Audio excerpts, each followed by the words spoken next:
Magandang umaga mga kapamilya. Ako po si Brother Ernald. Saluhan niyo po muna ako tayo magkapet pandasal. Kailan lang ay gumimik kaming magkakaibigan at sumubok mag-wall climbing. Isa po itong sport kung saan inaakit ang isang mataas na pader sa pamagitan ng pagkapit at pagtungtong sa mga maliliit na hawakan.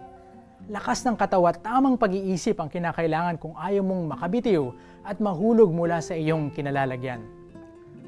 Habang umaakit kami sa matarik na pader, naisip ko lang na parang ganito rin pala ang ating buhay. Hindi madali. Kadalasan nahihirapan malampasan ang mga pagsubok na dinadaanan. Kung minsan ay nakakatakot din at di matiyak kung anong hahawakan at tatapakan. Kung minsan na may napapagod at nagkakamali at nahuhulog mula sa pinanggalingan. Ganun pa man, hindi pa rin dapat sumusuko. Kinakailangan pa rin bumangon at ipagpatuloy ang laban.